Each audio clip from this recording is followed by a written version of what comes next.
Nous vivons la fin des temps. Aujourd'hui, pour servir Dieu, tu as besoin d'être adoubé par un groupe de personnes ou t'auto-proclamer un gros titre. Archibishop, Monseigneur, les hommes s'appellent déjà Monseigneur. Prophète des nations, de quelle nation?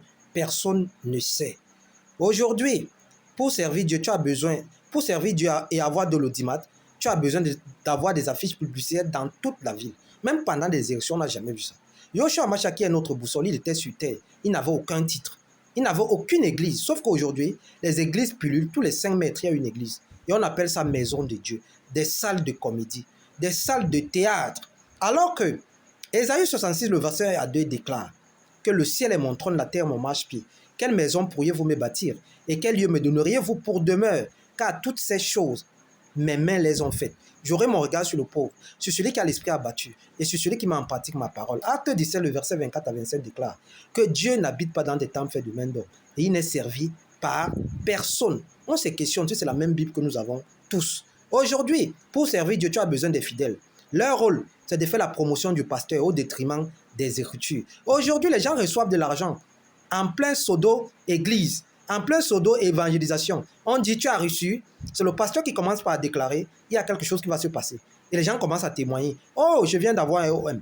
Mon compte bancaire, mon compte Orange Money vient de se remplir. C'est incroyable.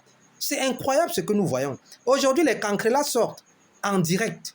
Les serpents, les crapauds. Et on met ça sur le coup des miracles. On dit, n'ayez pas peur, c'est le Saint-Esprit qui est en train de se mouvoir. C'est du jamais vu. Sauf que dans Acte 16, le verset 16 à 24, Paul va chasser un esprit de python. Sauf que personne n'a vu un python physique apparaître, car ce qui est esprit est esprit. Et ce qui est chair est chair. Mes frères, vous lisez quelle Bible? C'est le message qu'on envoie aujourd'hui aux petits-enfants, que pour servir Dieu, tu as besoin d'avoir une méga church. Tu as besoin d'avoir une méga church. Tu as besoin d'avoir des fidèles. Et dès que quelqu'un essaie de parler, on dit voilà les gens que le diable utilise pour dépeupler le camp de Dieu. Sauf que la dextérité d'un véritable homme de Dieu, ce n'est pas le nombre d'églises que tu t'écris, ni le nombre de titres que tu as, mais c'est le message que tu apportes au peuple. Est-ce que ce message a trait à la saine doctrine? Est-ce que ce message a trait à la repentance? Est-ce que ce message a trait au salut des âmes? Yoshua Mashiach, dans Matthieu 28, le verset 19, il déclare allez et faites de toutes les nations des disciples. Sauf que cela a été escamoté aujourd'hui et aller et faire de toutes les nations des chrétiens. Nous ne sommes pas chrétiens. Le mot chrétien vient d'Antioche. En accord avec Acte 11, le verset 26, la Bible déclare que c'est Antioche que pour la première fois, les disciples vont être appelés chrétiens. Qui les a appelés chrétiens? Les païens. Le mot chrétien est un mot païen. Yoshua Mashiach ne parle que des disciples. Un disciple, c'est l'élève d'un maître. C'est quelqu'un qui suit la doctrine de son maître. Si ton maître ne sait pas autoproclamer un titre, tu ne peux pas t'autoproclamer un titre. Si ton maître n'a pas créé une église, tu ne peux pas le faire. Aujourd'hui, c'est tout le contraire que nous voyons. Aujourd'hui, c'est chacun qui se vante de son titre. C'est chacun qui proclame et qui défend son église. C'est ce qu'on appelle chrétien aujourd'hui. C'est ce qu'on appelle chrétien. C'est ça le christianisme aujourd'hui. Le christianisme en lui-même, c'est Constantin, l'empereur romain en 337. C'est Constantin qui va élever le christianisme. Qui était Constantin? Constantin était un grand adorateur du soleil. Le christianisme, c'est un mélange de paganisme. C'est un mélange d'idoles.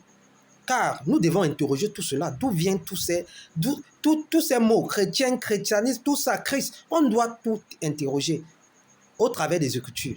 C'est Constantin, au travers de divers conciles, le concile de Nicée, qui va mettre en place la religion mondiale. Et le centre qui devait être Israël est devenu l'Europe aujourd'hui, le Vatican. C'est Constantin qui nous a mis dans cette histoire.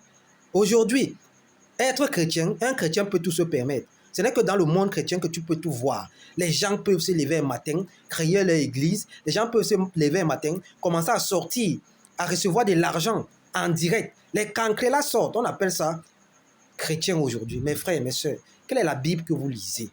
Revenons aux Écritures.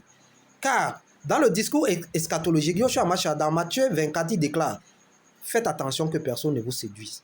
Nous sommes dans le monde de la séduction aujourd'hui. Au détriment des Écritures. Notre boussole, ça doit être Yoshua Mashiach. Notre boussole, ça doit être les Écritures. Les Écritures, mes frères et sœurs. Car Philippiens 3, le verset 18 à 19 déclare qu'il y en a qui marchent en ennemi de Yoshua Mashiach. Ils ont pour Dieu leur ventre. Mes frères et sœurs, revenons aux Écritures. Revenons aux Écritures, car c'est la volonté de Dieu pour nous.